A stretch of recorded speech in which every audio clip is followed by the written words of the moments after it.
Where are the 49ers now between week 7 and 8? The Chiefs debacle game in week 7, but they've got reinforcements coming, players getting healthier, Christian McCaffrey to take a bigger workload into week 8, and the Los Angeles Rams as this get-right week for the San Francisco 49ers on today's Winky Wednesday podcast. You are Locked On 49ers, your daily San Francisco 49ers podcast, part of the Locked On Podcast Network. Your team every day.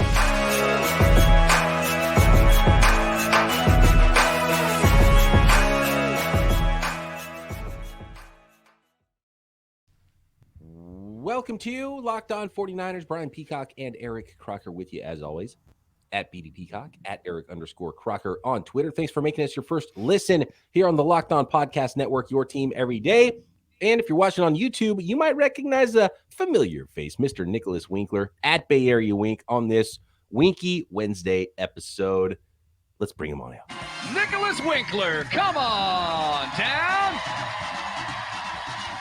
Nicholas, what's happening, my man? It's now that we have the YouTube thing going on, we can't quote unquote bring you out anymore. And I used to take you off the screen, then put you back on the screen, but we still got the intro music. Nick, what's happening, my man? I have to imagine you're in the stink a little bit about what you saw on the field from the 49ers in week 7. We're going to look ahead a little bit to the Rams and also get your thoughts and talk about Christian McCaffrey, what that could start to look like here in week 8 as well. But first, let's start chronologically. The floor is yours. Do you need to stink on anything that you saw from the 49ers against the Chiefs in week 7? Yeah, I mean, obviously, you like the way they're moving the football, right? They put together these long 10-play plus drives. They keep doing it, but they just keep resulting in field goals, right? And it's like, yeah, Robbie Gould is good. He's cool, but, you want to try to keep him off the field if you can, right? I mean, they just need to start converting touchdowns. And I think that, it's infuriating when you're like, yeah, this is a great drive. It's a great drive. And then, all right, I guess I will settle for another field goal. But you said it. You said the key word there, right? Or the key 2 words, Christian McCaffrey. I think he's going to change everything. I saw a tweet that Croc put out talking about about all the negative stuff the last 2 games and how you try to keep it positive. And I respect that. But at the same time, you're like, but what's there to, how can I be positive right now? And I get that, but I think that's it. I think it's Christian McCaffrey. I think that's how you got to look at it, is this guy, they give up a lot for Christian McCaffrey. And I know how you feel about running backs, and this is an often injured running back as well. But all that being said, the first time he touched that football on Sunday, it looked like he was shot out of a cannon. That guy is explosive. It is fun to watch him, catch the football, run the football, just even be a decoy out there. I'm really excited to see how they utilize him in week 2 now that he'll have a full week of practice. It should be exciting. And just to kind of follow up on that as far as a positive as it pertains to Christian McCaffrey, and I know we kind of look at it, man, 26 years old, definitely getting older. We know he's had somewhat of an injury history. But if we do want to take a positive away from it, and I saw someone post this on Twitter, I can't remember exactly who it was. So, if anybody remembers, go ahead, tag them in this, let everybody know where I saw this. But Marshall Faulk, when he was traded from the Colts to the Rams, 26 years old. Mm-hmm. Mm-hmm. And we saw, he went on, obviously he was terrific with the Colts, and he went on to the Rams, and he was the scariest person, at least in my eyes, watching him play against San Francisco 49ers. So if you can get the Marshall Faulk Rams version from out of Christian McCaffrey, I think you'd definitely be really excited about that. Shout out San Diego State. Yeah, Marshall Faulk, so fun to watch, so explosive, and that ability in the passing game, right? So that's your saving grace for the 49ers, overpaying for a running back, or did you underpay for a wide receiver? Potentially. Well, it's so funny. Last week, I'm on this show complaining how they never throw to the running backs, right? And then, right after the show ends, they're like, let's go get Christian McCaffrey. Wink says we don't throw to our running backs enough. Yeah. Let's go get a wide receiver who wants to play running back. And now it's like, okay, Kyle, you have to throw to your running back now.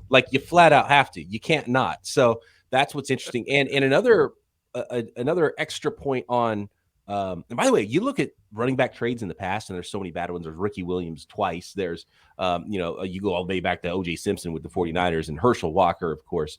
And there's so many, and I'm blanking on some of them right now, but it's every time there was the Champ Bailey and a pick that the Broncos that Kyle's dad got for Clinton Portis, all these trades, you go back, and there's a couple that stand out, and the Marshall Faulk was one that worked.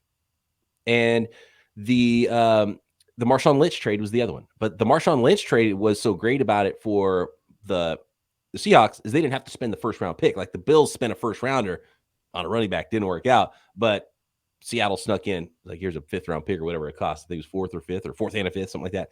And they ended up with Marshawn Lynch. And then it worked out great for the Seahawks with Marshawn Lynch. Now the 49ers, need this one to work a lot more like the Marshall Faulk trade did. And then how gracefully can Christian McCaffrey age because he's more of a receiver? Can he age more gracefully, last longer than most running backs do?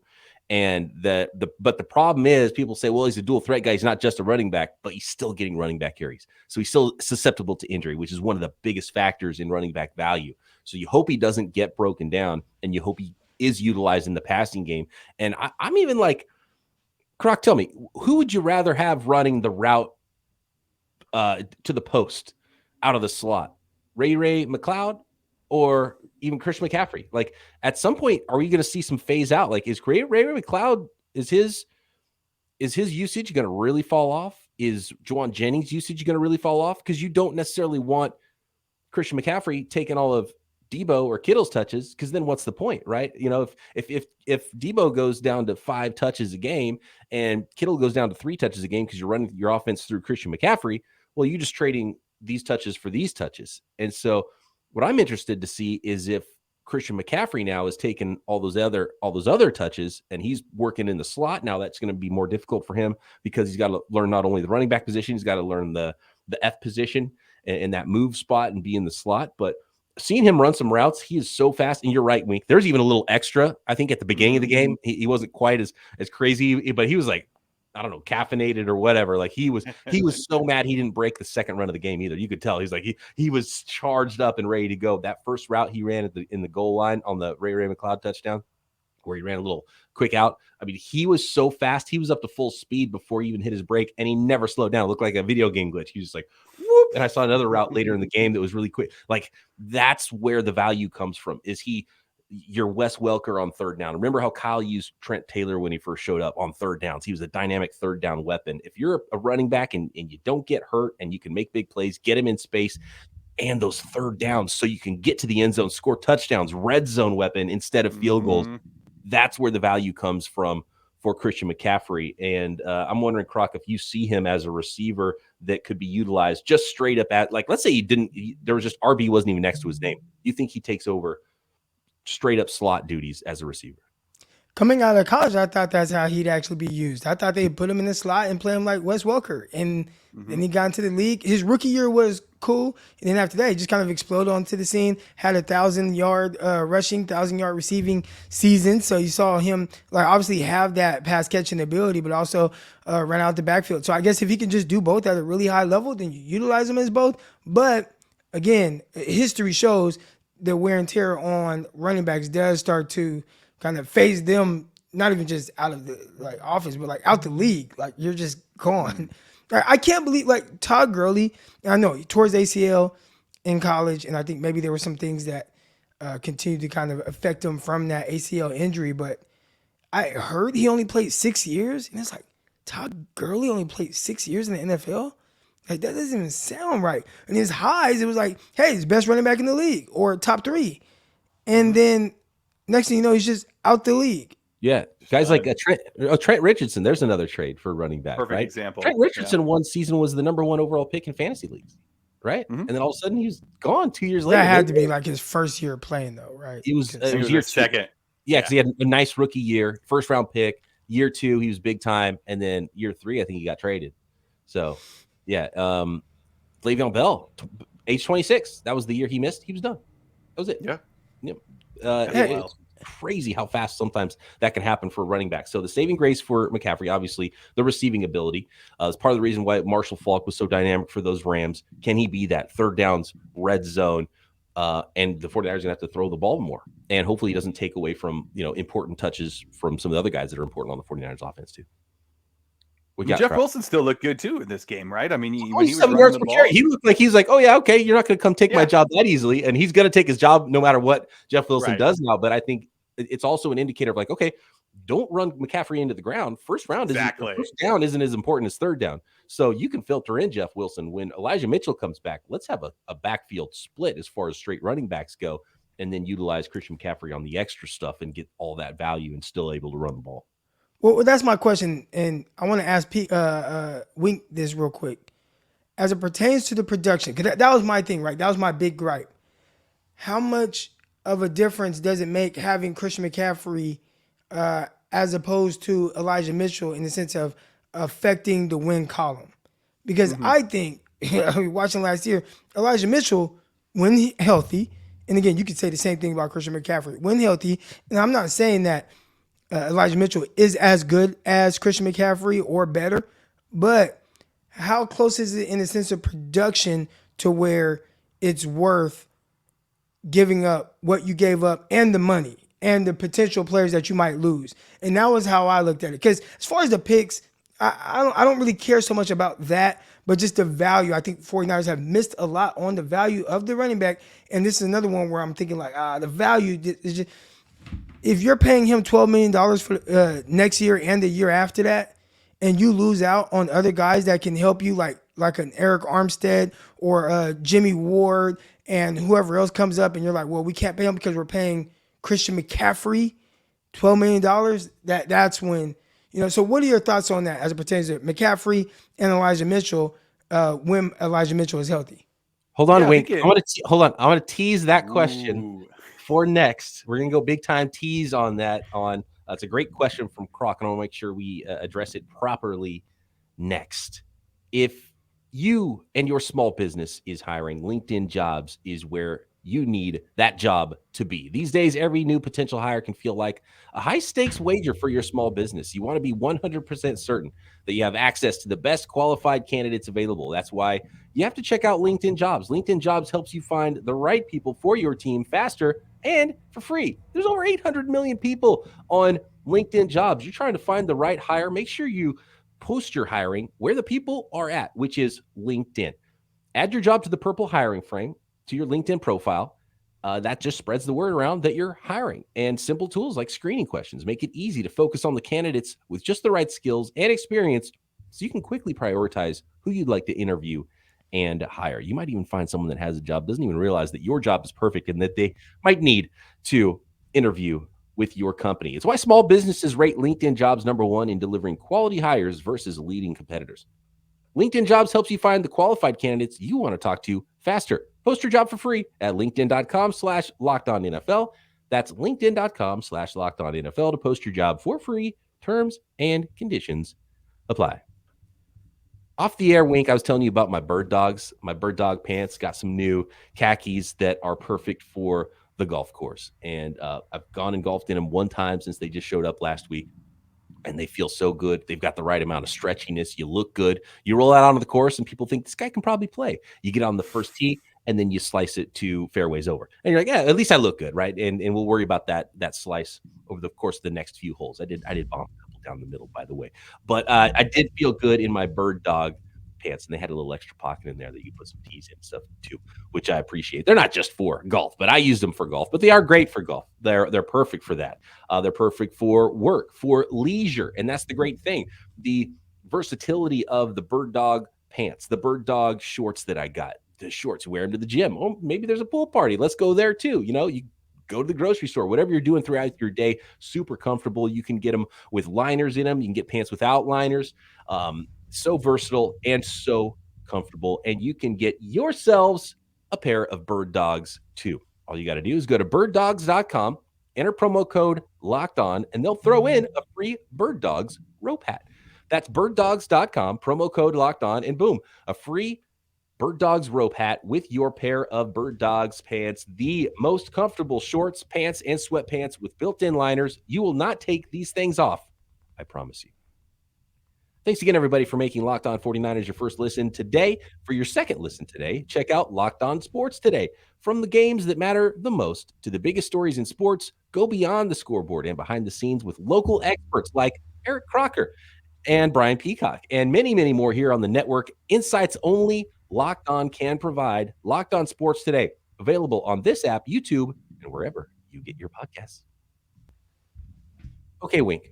Croc asked you a question there. Croc, I don't know if you want to ask it again, short version for Wink, who forgot, or maybe some other listeners out there with short attention spans.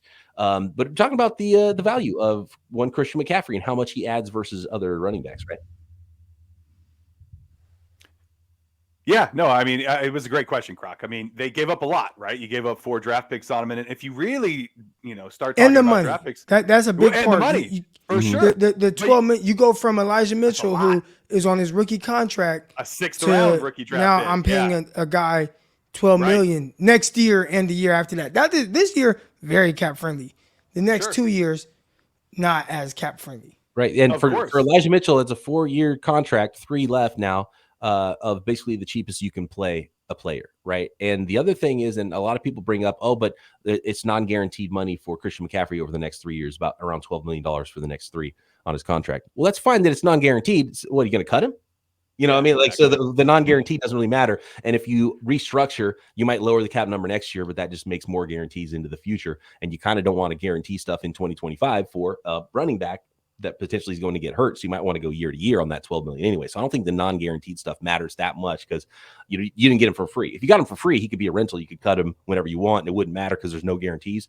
I think McCaffrey's contract, you might want to go year to year, kind of like the 49ers did with Jimmy Garoppolo, but we'll see if they restructure, and that'll help them bring some other folks back. And the cap is going up as well. So I think they'll be able to do the business they need to do for the most part, but they won't be able to do much extra, because $12, that's an extra, or $12 million, that's an extra, that's a starter. That's big time money, right? That's going to hurt their ability to fit some other folks in potentially. Sorry, Wink, I just wanted to throw that out there about the non-guaranteed. I've seen so many people talk about non-guaranteed as if you get paid less because it's not guaranteed. Right. Well, as soon as he starts the season next year, he's getting $12 million if they don't restructure. So yeah, real quick, and let me just rephrase it one more time, just so he kind of understands where I was coming from. I know we keep cutting you off, Wink, my bad. But just when you look at the deal that just broke down, can't believe it. Factor in everything. How much better, from a production standpoint, does Christian McCaffrey have to be for the 49ers than Elijah Mitchell to make this worth it? Yeah, I mean, obviously it needs to be a lot, too, because we keep mentioning Elijah Mitchell and his 6th-round pick. Let's not forget they invested a 3rd-round pick in Trey Sermon and then another 3rd in Davis Price. So that's a lot of picks they've given up over the last 2 years, and in the next 2 years for running backs, right? That's a ton of picks invested into this, not to mention the $12 million cap pick that you guys are mentioning. But it's not just when he touches the ball, right, that Christian McCaffrey is important to this football team. It's the decoy. It's just having Christian McCaffrey on the field, running him out one way and then going the other way. He needs to be valuable. He needs to score touchdowns. He needs to pick up first downs. He needs to move the chains. He needs to make sure that the 49ers don't settle for field goals anymore. He needs to make sure that they're getting the touchdowns, and in order to make it worth it, because you're right, if he comes out and he just puts up 800 yards the rest of the year and like 3 touchdowns, then that's not a good trade for the 49ers. He needs to be exceptional. He needs to take this team to the playoffs. He needs to do everything. There's a lot right now on this guy's shoulders. You're exactly right, Croc, that it's big.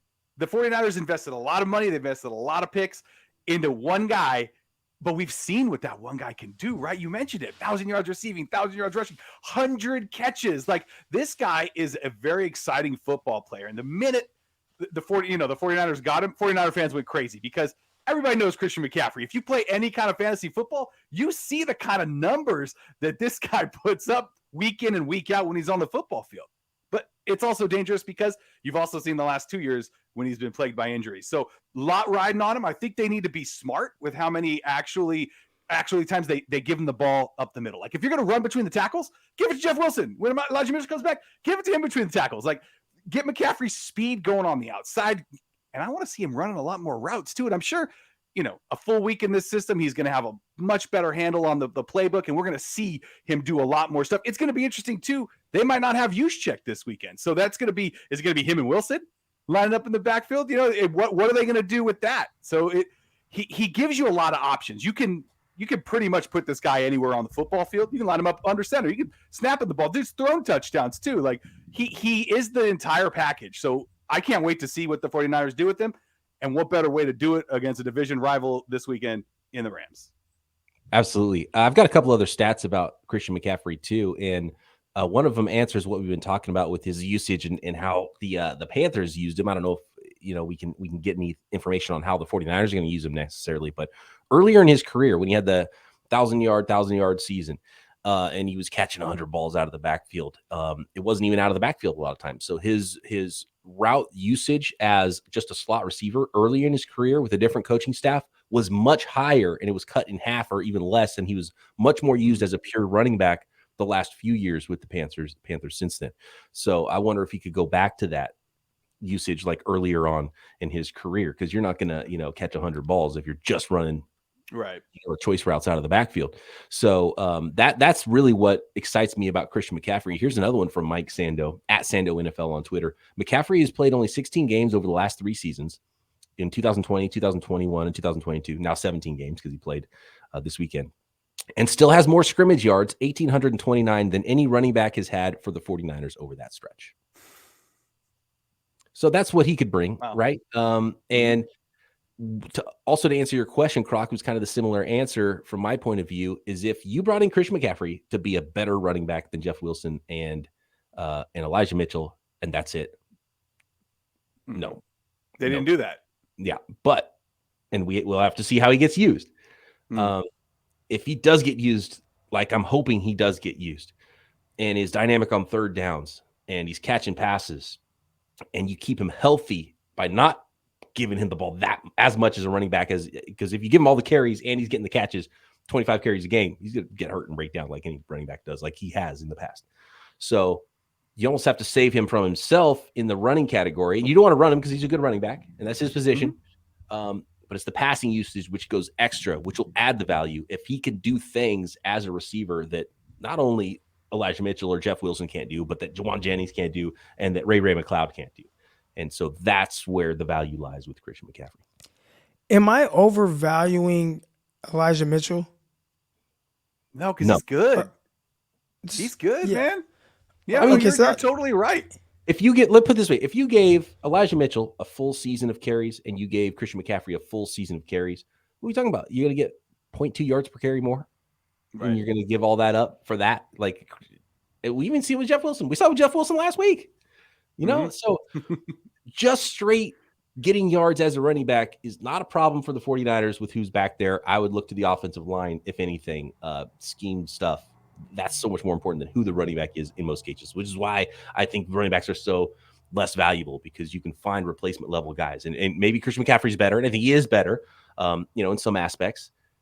And how much better? It's not second, third, fourth, $12 million better. You know what I mean? It's not that much better. It's a little bit better. And the passing game stuff, that's the extra value. So, and that means the 49ers have to throw the ball more. It's like, Kyle Shanahan wants to run the ball. You don't trade for McCaffrey because you want to run the ball more. You trade for McCaffrey because you want to diversify your offense a little bit. I do worry that there's a little bit of, like I mentioned before, you don't want to take his touches away from Debo's, because now everybody, Debo, Kittle, McCaffrey, they all work in the same part of the field kind of, so you're still pretty condensed there. I still think the 49ers need to open it up more than they need to do that. But one thing I've seen this season especially is teams are really keen on Debo. And if you have McCaffrey in the backfield and then maybe you motion him out to the slot on this side, you got Debo on this side, you can't key on Debo. So maybe that's just like you needed the yin to the yang, one guy in the backfield now and another guy that can really swap and do both things equally well. Maybe that's what will really open some things up on the offense, even if you didn't really push back the safeties much. And in fact, you might have brought the safeties in even closer than you had them before. Yeah, decoy is huge, man. Because if anything, if they do still focus on Debo, then you get the ball to McCaffrey. And if they don't, there's more space for Debo, right? And if they're kind of bracketing both guys and taking both guys out, then you still got Ayuk, you still got the one of the best tight ends in football, in George Kittle. So there's a lot that can happen here in this 49ers offense. Now they've got two such explosive weapons in Debo and McCaffrey. I can't wait. All right, let's talk Los Angeles Rams. 49ers need to get back on track in week 8 next. PrizePicks, daily fantasy sports made easy. You want to play PrizePicks? This is how it works. You pick 2 to 5 players. If they score more or less than their PrizePicks projection, you can win up to 10 times your money. For example, week 8, Christian McCaffrey, 55.5 rushing yards. What do you think? More than 55? Less than 55? You can find those projections and more at PrizePicks. You're not competing against other people either. There's no pool of sharks. There's no, pool of 1,000 fantasy players. Some of them have multiple injuries. You've played those fantasy games. This isn't that. You're playing just against those projections available at PrizePicks. PrizePicks offers projections on any sport that you watch as well, not just NFL. We're talking NBA. That season just got going. MLB season coming to a close, but still some playoffs that you can play along with, daily fantasy style. College sports, motorsports, combat sports, you name it, you can find it. I don't know if there's any projections for Nick WInkler on the disc golf course, but they do have some disc golf projections, believe it or not, at PrizePicks. Entries can be made in less than 60 seconds, safe and fast withdrawals, and PrizePicks is currently operational in over 30 states and Canada. Download the PrizePicks app or go to prizepicks.com to sign up and play daily fantasy sports. First-time users can receive a 100% instant deposit match up to $100 with promo code Locked On. If you deposit $100, PrizePicks will give you $100. If you deposit $50, PrizePicks will give you $50. Don't forget to enter promo code Locked On at sign up for an instant deposit match up to $100. Croc, if you were a defensive back and you saw number 6 trot onto the field, would you be like, oh, well, I know what he's going to run? You know what I mean? Like the Danny Gray stuff, he's got 3 targets, I think, this year. They're all the same variety. I want you to tell me about, if you've seen it, if you've rewatched it, what do you think about the route, first of all, that he ran? And does he need to be on the field more that isn't the obvious, like, well, I know exactly what this one guy's going to do because he only trots onto the field one time per game and they run either a post or a corner or go route with him, right? What do you think about Danny Gray? Could he be involved here? Could he be an extra little wrinkle second half of the season along with Christian McCaffrey that are, obviously very different wrinkles? I think, first of all, we just have to talk about his usage and what they're doing and what he's getting, maybe 2-3 snaps a game, and they're kind of sending him on a similar route, something vertical. So if I'm a team, I'm going to play the vertical until they show me something different. And so far, they're yet to do that. I do know this, and I saw this live. I'm actually going to watch it again with my guy, Greg Pinelli, and go over his play vertical. But watching it live, the first thing that came to my head was somehow this route needs to be flattened off. Because it looked to me, again, we're talking about live, that he took himself into the other, like a safety. Where if you flatten that off to the sideline, you have a lot of space to work with, and you give the quarterback more room to make a throw, and it's not as difficult. So, again, I have to watch exactly how it played out, but that was my thoughts watching it live. Also, slightly inebriated at Buffalo Wild Wings. So. In a certain state of mind, he's traveling all around the country this weekend. Yeah, that's exactly what I saw too. It was sort of like a meandering route. It was like, okay, if you're going to the corner, press him this way, then get over to the corner. It was sort of like, I'm just going to run into where the safety is. Like, go somewhere where the safety's not. Like, that's what I saw. There's not really much urgency in the route. Maybe he thought he was clear out on that and didn't think the ball was coming. Well, it's funny too, because right before that, right, he was in there and he drew the false start penalty. And then you see Kyle on the sideline just like, are you kidding me right now? This guy gets to play like 2 snaps a game and he's going to false start? Like, you could just see just the anger on his face. Oh, man, that was brutal. Do you think that there's a scenario where he was really excited about running the go route, so he like jumped off sides, and then Kyle just was like, we're still going to do it? Whatever, yep. Oh, it's exactly what it was. Yeah. Oh, he couldn't wait. He's like, I'm going to do it. Make a play, Rook. He probably got a better look. Then they called a new play. He's like, oh, damn, they got a safety over the top guy. Dude, that's one of the funnest things to follow during a game. For a lot of teams, this isn't just Kyle Shanahan, but especially Kyle Shanahan, to watch plays. And if it's on the near sideline to where the 49ers sideline is, watching Kyle Shanahan with the play sheet doing things. And you don't see it if you don't notice it because it's just barely in the bottom of the corner, but you'll see him throw his arms up. He's like, come on. He's like pointing things. He thinks he sees something that's there and what he wants to happen with the play, and he gets so frustrated. And there's a lot of coaches that are animated like that, and there's fun stuff happening on the sideline. And I know they like to show it. Salah and D'Amico Ryans on the sideline after big defensive plays and getting all jacked up. But Kyle Shanahan's a fun one to watch on bad plays and watch him throw his card up in the air, and he's so frustrated. I think that was one of those. He almost shows his players up a little bit. Let's say you're a quarterback, right? You're a quarterback. You throw the ball downfield, a receiver drops it, and then they pan to the quarterback. And you look at his body language, does he say something? Or does he point at the receiver? Or does he shake his head, right? And I always look at Aaron Rodgers. And when it happens in Aaron Rodgers, he has like this just smug look on his face. Like, terrible. I just won't throw it to him again. Like that's just what it looks every like. Time, and every you know, time. you're just reading his body language and you're like, man, Aaron Rodgers, it just doesn't look right. You know, be a little bit more supportive of your guy out there. And Kyle Shanahan comes off the same way where he shows, and again, I can be very animated as a player, as a coach, so I get it, but I don't think you want to show up your players. And Kyle does that regularly. When we start talking about getting the most out of your players, your athletes, getting them to buy into it, is, you know, whatever it is that you're trying to sell and what you're trying to do. I don't think showing them up is the best way to make that happen. Now, I get it. This is the NFL. It's a business. It's a job. Do your effing job. I understand that aspect of it, but there's still the human element part of it where you want to feel like this person believes in me. And you don't want to like miss a throw, then kind of like look out the corner of your eyes and just see him like, oh, this sorry mother. Like, you know, you just don't want that. And he does that a lot. He does that a lot. So when you see some of these other guys, and I've been kind of paying attention now, you know, why is this team scoring a bunch of points? Or why? And then you see the confidence that these coaches are putting into their players, and then it comes off as Kyle Shanahan is the opposite. Maybe behind closed doors, maybe he's not like that. But on what he shows us on the field and some of the things he says in post-game press conferences, it definitely comes off as, you know, he gets very disappointed and shows them and tells them, as opposed to maybe putting his arm around them sometimes. Like, you don't got to kiss their butt. But sometimes, can you just show them a little love? And he ain't doing that. It's funny you say that, because in that exact same game, there was that key 12-man on the field defensive penalty, right, of the Chiefs that you know, kept the 49ers drive going. And Andy Reid walked right over to the guy who was the 12th man and just, you know, kind of like leaned in, had a little chat with him, and then went, all right, and like gave him like a, okay, I understand what happened, and walked away, instead of being like, what are you doing, blah, blah, blah. So, you know, Andy Reid, flip side of that, right? I think it goes along with Kyle Shanahan's personality.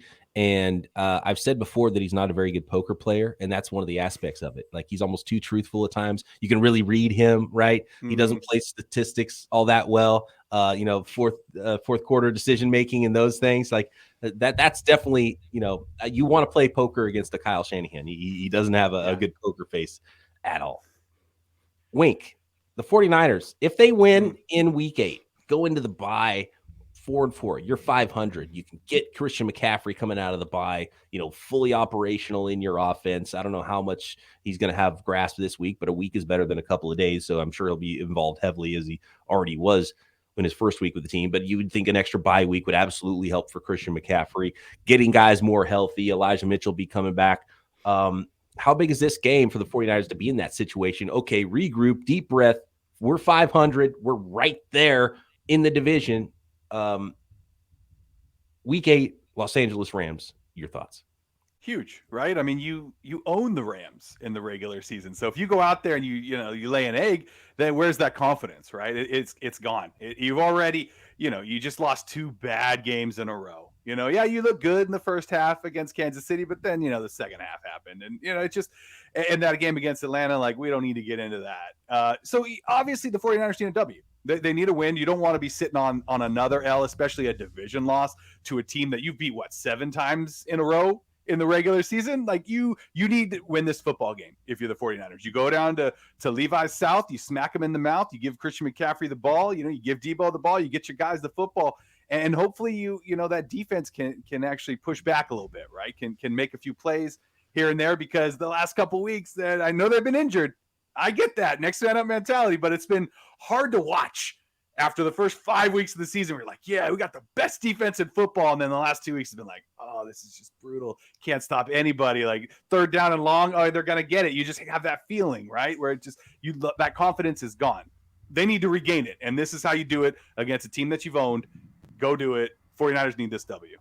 Yeah, absolutely. Flip the script on some of the bad vibes we've had this week. And I think this is the right week to do it against the right team, who, by the way, still have no run game, because not only can they not block anybody, but they don't have Christian McCaffrey either. And the 49ers definitely played keep away from the Rams there. Speaking of those Rams, we've got Travis Rogers coming up tomorrow on our Locked On Podcast Network crossover Thursday episode, getting deep into that matchup in LA on Sunday. Wink, thank you so much for joining us once again here on Locked On 49ers. And watch. Oh, wish wash. That's right. One punt, and it resulted in a turnover. He's the man. Niners did not get points out of it, but they should have. That was a huge play bad. in the game. Love the winks, wish, wash. Thanks everybody for making Lock the Hell. I didn't get it.